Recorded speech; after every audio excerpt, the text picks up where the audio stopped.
Hello and welcome to another episode of Swim Sets by the Pool. This is the podcast where you get free swim workouts and tips on how to swim better. My name's Nathan Cohen. I'm a professional triathlete and I also swam one season at community college. It was awesome. With me is Greg Harper. He swam D1. That's cool too, I guess. Greg, tell us. It was awesome at times. There were some dark moments, like when you use snorkel caps and you put a cap on the snorkel in the tiny hole and you have to breathe out of that. Those are some dark moments. But other than that, had a nice time, made some lifelong friends. But yeah, anyway, my name's Greg Harper. I'm a pro triathlete now. I used to swim.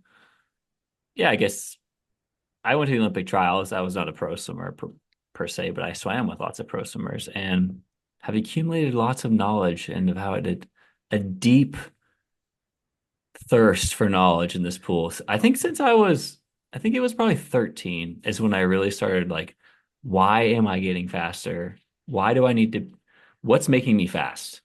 And I think that's a really important question if you want to improve in your swim journey. You have to answer that question. What am I doing in the pool that's making me fast? Like mechanically, like what's propelling me, right? It's like, why is my catch this way? I think understanding that question is really important. And if you just kind of follow sets and don't really think about that, I think yeah, potential is limited or your ceiling's lower, right? Hmm.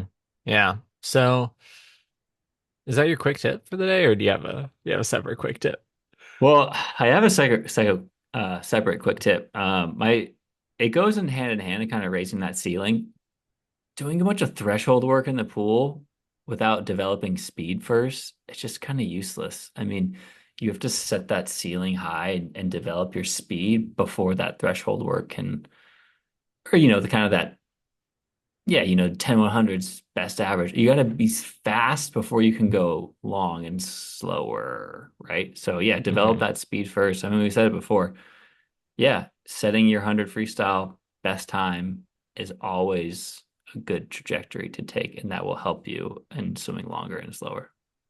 Yeah, and going fast is a lot about being efficient with how you move through the water. Because if you're moving your arms, or I mean, you see people drowning, they're moving their arms pretty fast, but they're not going anywhere. So it's not just about how fast you move your arms, it's about the efficiency of that fast arm movement. Totally. Yeah, and you have to throw some technique and drills in there and yeah, learn from people who have done it before, right? I mean, Hmm. you can't just if you go run a lot, you'll probably get pretty fast but your body will figure it out. The same isn't really the same. It's not the same for swimming. You need some direction, which is why we're here. Hmm. Definitely. So we got a nice set for you guys today. As always, we got a free swim workout we're going to give you. This is from one of our listeners in Santa Barbara, California.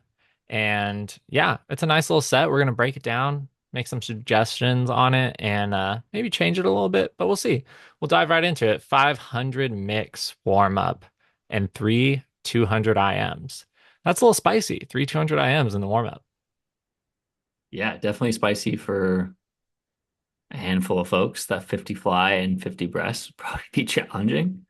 Um, but I mean, I'm always down for people trying things a little out of their comfort zone, right? So if someone gave me this, I'd be like, oh, whoa, all right, let's go. But what do you think? I did a couple 200 IMs today actually during my swim, and it was my easy day. And I just try and focus on being as smooth as possible throughout the strokes. Um, when I'm swimming, I am, but more like easy, like I'm not trying to like smash it. So, yeah, I mean, it's pretty interesting. I mean, it gets you to over 1,000 yards warm up or meters. So, yeah, and if you do a 500 mixed strokes in there, you already do some backstroke and maybe like a 25 fly, and some Or drills in there. some kick maybe too. Yeah. Yeah. I think you could be ready, if you do that 500 right, you could definitely be ready for three 200 IMs. I'd say if you're a newer swimmer, maybe just do 100 IMs, if you're Hmm. just learning how to do stroke and a 50 fly is like a lot for you. Yeah, maybe just do three 100 IMs. Yeah, definitely. And just a quick tip for people if you want to do some other strokes, you're not super comfortable.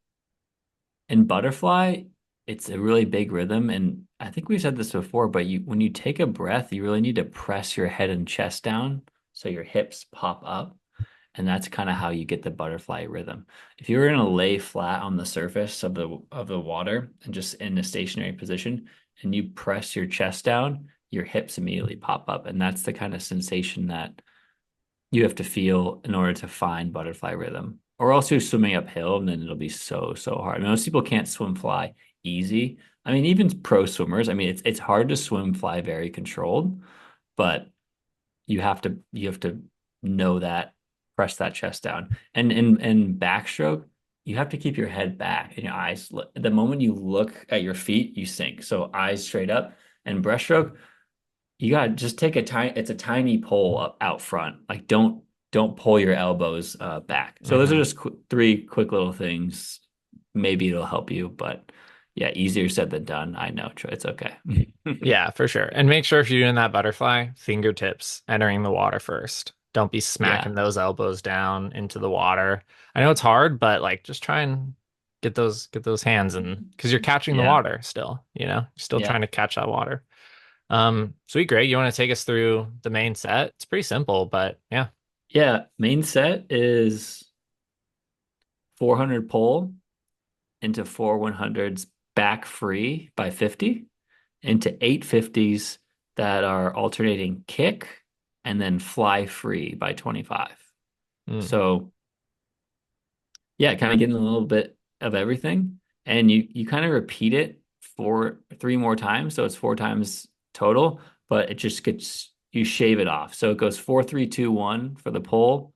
And then instead of doing four 100s back free, you do three and then two and then one.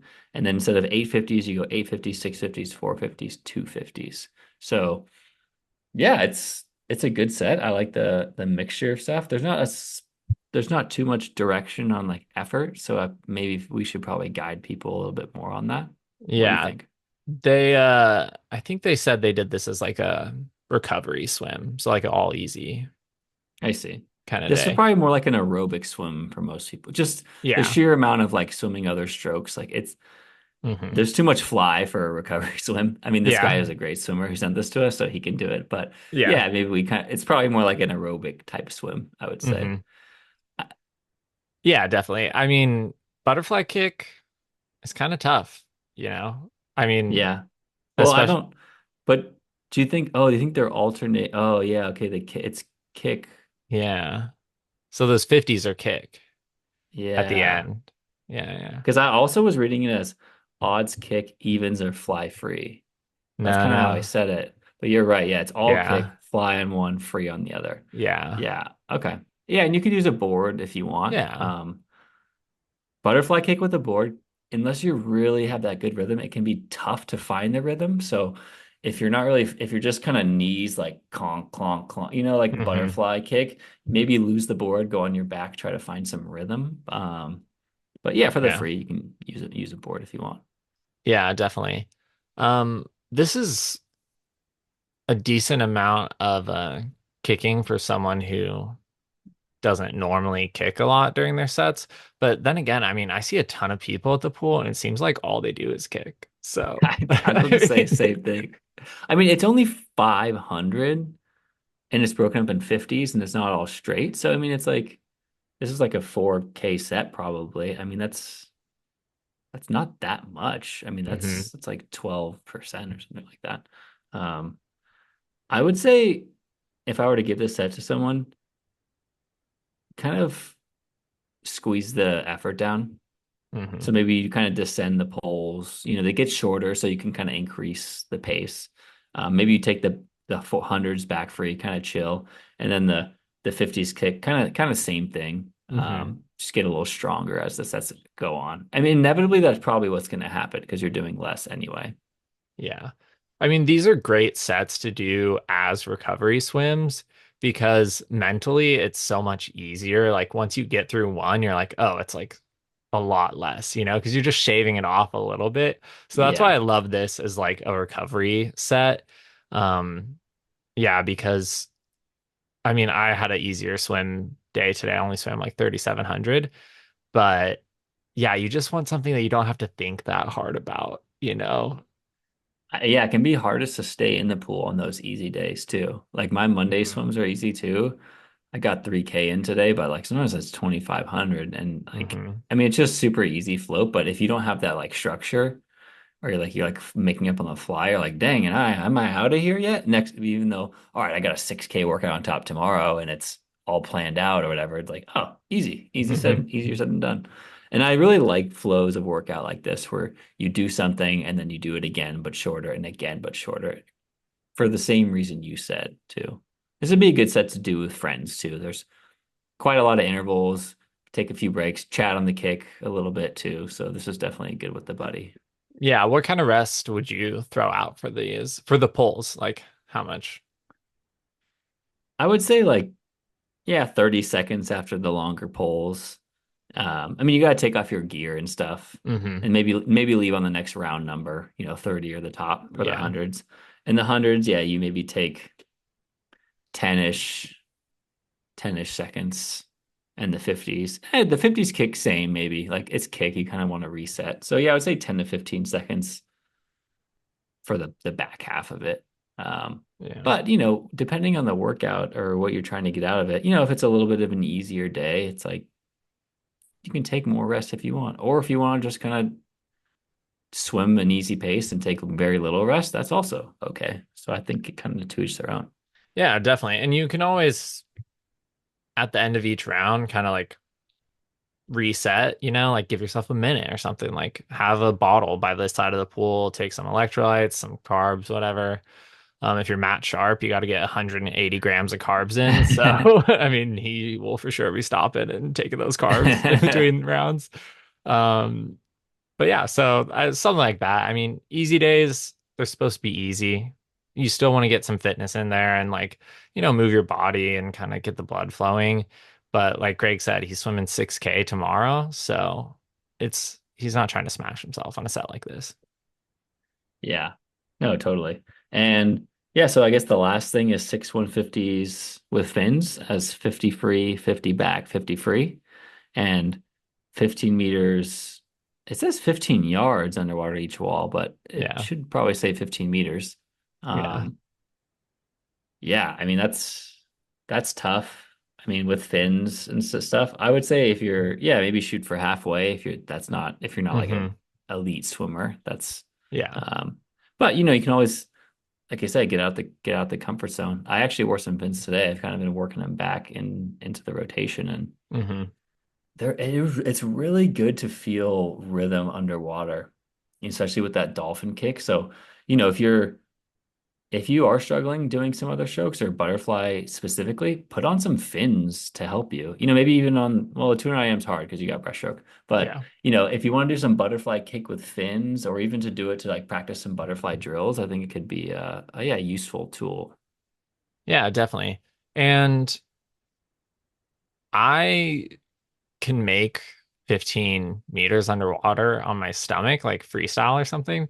But when it comes to backstroke, that's tough for me to get that 15 meters. I'm just like, I feel like I'm blowing too much air out my nose and I'm gonna like drown or Yeah, something. it's a weird sensation. I mean, some of the backstrokers I swam with college, they wore nose plugs because Mhm. it's this weird like water getting up your nose feeling, and it doesn't feel good. But if you're not wearing a nose clip, you're kind of like pushing out water so it doesn't come in, but you can't push out too much, as you know, because then you run out of air. So yeah, for me, like for some reason, I can just like not breathe out and like the water just goes up my nose and I just like deal with it. Like I know people who have just been like, "Oh my God, like I can't do that." And for me, I'm just like, yeah, I just feel like a little bit fucked up for a minute and then I'm like, I'm okay. But it's like I was also not there doing long backstroke sets either. Um, so yeah, it's hard. You almost have to like just press out your air hard enough or easy enough and hard enough that you're preventing air from going in or water from going in, but you're not breathing out too much. So yeah, I mean, practice makes perfect, and you might come up snot going everywhere on a couple if you're really trying to work on that. Yeah. And then would you do like a warm down after that or? Yeah, probably want to do a warm I think down. so, especially if you're doing Yeah. that kick underwater. Like you got to flush the legs a little bit, probably. Yeah, so 200 easy, I'd say. Yeah, that's kind of Um, like a second main set almost. yeah, that's not like an easy set to do for sure. Yeah. Yeah, and yeah, 15 meters off every. Yeah, the Leon Marchand way, 15 Yeah. meters off every workout ever. Yeah, Um, definitely. but That's I think one thing to recognize when you're doing that, just it's a really good opportunity just to have a tight, good streamline, and hmm it's just so overlooked, especially with triathletes. It's like just have good streamlines. Like you'll feel then when you're swimming and your arms out front, it's probably close to your head, and you're more, hydrodynamic or in the hmm water. So I think it's just good streamlines are always really important to do Yeah, for and everyone. yeah, it'd also really, I think, build your core a little bit too, because you got to have a tight core to do those dolphin kicks that far off. Yeah. Um, so yeah, so make sure you get a good cool down in after this, 2 to 300, something like that. Um, yeah, and maybe in the warm up, do some no breathers too, just to kind of prime yourself, just mentally prepare. Like one lap, no breath, pretty fun. I have 9-year-olds who do that. So you can definitely do it. Yeah. Yeah, some of the kids I teach swim lessons, they're already doing no breather laps. So yeah, Well, and most importantly for them, they're like high-fiving their friends and they're so excited about it. And that just kind of goes back to the whole like enjoyment of the swimming in general. Um, if you have good tight streamlines and you push off walls with confidence and you swim faster, when you go faster, you'll like it more. You want to keep coming back, and that, breeds consistency. So it's, the more you improve, the more you like something. And yeah, it all is so related. And if you really want to improve in the pool, you gotta enjoy yourself and every little thing, perfecting a skill, whether it's like, wow, I could not kick underwater 15 meters at all, and now I can do it two laps in a row. I mean, that's a massive improvement, and that's going to keep you coming back. So I think all those little you kind of like set goals to bigger goals. And I think those little things can really help and make a bigger difference than people realize. definitely. Okay, so we're gonna close out this episode with a hot take. This is from me, and I'm just gonna say it.